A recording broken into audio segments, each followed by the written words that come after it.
after that, looking at this entire dual combat and the way Arjuna did the penance and everything, his own father from heaven, who's that? Indra. Indra is impressed, and Indra sends a vehicle for him that would carry Arjuna from the earth to Swargaloka. So Arjuna gets onto that vehicle and he ascends to Swargaloka. And in Swargaloka, he is received by his own father, who is so proud at this moment for the achievements of Indra. He treats him so well, and he is also made to sit on the throne of Indra himself. Half the throne is offered to Arjuna, and he is having good time there. And there he meets with all the gods like Varuna, Agni, Kubera, and all of those people, and all of them give him more astras and more powers and everything. So now Arjuna has in his arsenal, he has got much more weaponry than his opponents. So that's how he is gaining lot more power, and he is preparing for the upcoming possibility of an upcoming war. Right? We don't know yet whether there is a war upcoming or not. So he is preparing himself, and then one day what happens? A very interesting thing happens at this point. So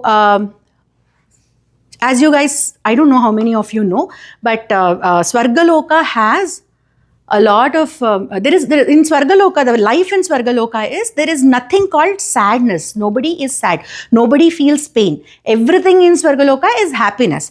And the rules of Swargaloka are much more different than the rules what we have here in Bhuloka. So what happens is, in Swargaloka, there are few apsaras. Apsaras means, they're not angels. Apsaras name antamu? Divine. They are divine people who work in the court of Indra.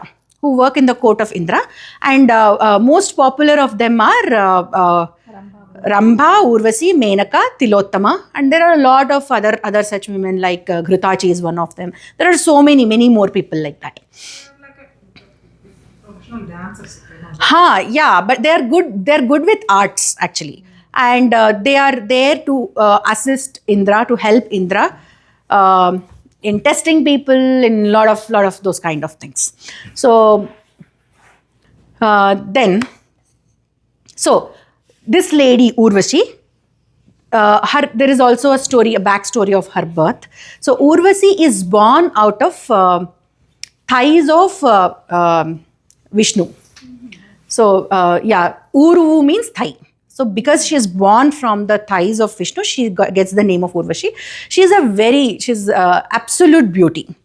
And she actually wants to get married to Arjuna. She comes to the palace, and the minute she comes to his palace, she starts addressing her like mother. You are my mother. So he starts praising her. He starts addressing her. You are my mother. Then Urvashi is very irritated. Like, I'm here. I wanted to get married to you, and you are calling me as mother. And in what world am I mother to you? Mm-hmm. Then she says, you work with my father. There is a lot of explanation that he gives. It is very, very difficult to. If I have to give that explanation, then I have to give you backstory of the entire Kuruvamsham. So it's very difficult. So I'm not going there. Mm-hmm. But the kind of explanation he gives is, it's very inappropriate for me to get married to you because you work for my father. So whoever is working with my father, are equal to mother to me. So I cannot get married to you. That is the kind of explanation he gives. But Urvashi says that is probably a rule in your world, in Bhuloka. But in Swargaloka, that is not a rule. We don't operate that way. And in Swargaloka, rules are certainly different. There is no mother-son kind of a relationship between us because we are in this loka now. But then Arjuna says, I may be belonging to this, I may be here in this loka, but I'm a guest here. I'm not a permanent member of Swargaloka. So whatever applies to me as a human being, apply to me here also. No matter where I am, what the place is. He says that. And then she gets very, very irritated with that explanation, and she curses him, saying that I really got attracted to you looking at your physical features. You're so handsome. you are so broad-shouldered, you are this, you are that. And because he's a warrior, right? So naturally he has got a huge physique. So, and he's truly very masculine in nature. So she says all your masculinity will drain, will go away, and you will become a you know transgenders, right? Yes, no? Gay. No, it's not gay. Yes. Yeah. Does it mean that you change into a woman, like due to like surgery and stuff? Yeah, correct. Transgender is someone who is in between male and female. It's not purely male and it's not purely female. It's a middle ground to both of them. So Transgender and Mahabharata? so Urvashi is cursing Arjuna that he would become a transgender. That is what I'm saying. So then Arjuna doesn't react a lot. And then that night passes, she leaves and that night passes. And the next day morning, Indra comes and Indra says, I have heard everything. I was trying to enter into come to your palace, and then just then I overheard your conversation with Urvashi. Can you go on mute, please? But don't worry about that. It is definitely a curse for a person like you, but since you're so much into dharma and you're so right in your argument and everything, this particular curse will also come to a savior, come as a savior when you need it. When does he actually need it? Any guess? Yes.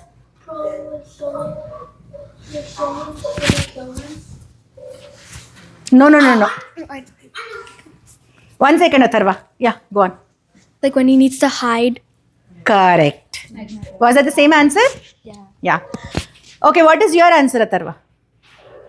For the one you're hiding from that. Exactly. Correct. So he can hide himself. It is very difficult for a person like Arjuna to hide himself, right? Because his physical features are so stark, so striking that anybody can recognize Arjuna for who he is. Even if he tries to change his attire, change his hairstyle, or only those things you can change, right? You cannot change your features, how you look, right? But this kind of curse will bring about changes in his physical form also. So, also, Urvashi says, you will become a transgender and you will live your life in between women. That is what she curses. Because he's a warrior, generally he's surrounded by he's waging wars, or he's into administration, or he's doing things like that. But she says her curse is exactly opposite of what his natural way of life is. So and then Indra comes and says, okay, this will be a boon to you at the time when you actually need it, and during your 1 year of hiding, you will be taking this form, and you will be in a palace, and you will be teaching girls how to dance and sing. Dancing and singing. He will teach them. You will become a basically arts teacher for 1 year. And then he also arranges for his music and dance lessons with one of the Gandharvas. And the Gandharva's name is some Chitrasen or something. Yeah. So he is going through this training also. He is not only getting the weaponry, he is also getting lessons on music and dance. So in his 1 year of hiding, he will be teaching few of the princesses the same arts, dancing and music. Okay. So yes, take that.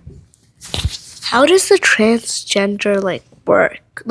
Will he look like a woman but still have the same skills as he used to, or will it be the skills won't change. He will still be able to operate Gandiva if needed, but they don't do it. The minute he operates Gandiva, everybody knows that he is Arjuna, right? Nobody else in the world can operate Gandiva. But those skills won't go away. Whatever archery he has learned, whatever weaponry he has got, those things won't go away. But his physical form changes slightly, and he will be looking his walk, the way he talks. We have a certain characteristics. Women have a certain characteristics, right? While mannerisms of men are slightly different. No? Don't you think so? Yes? No? Yes. Yeah. So he will naturally get those gestures and mannerisms of a female, of a woman. for that particular period of time. If possible, try to watch few scenes at least from a movie called Nartanasala. Okay, you will be able to connect to what I'm trying to say. Okay, even in Kurukshetra, this thing comes up where you remember, right? You were asking me. You asked me actually. There is one liner where they refer to the time where Arjuna was a woman. Yeah. So just watch that movie, few scenes from that movie, then you will be able to connect to what I'm trying to say.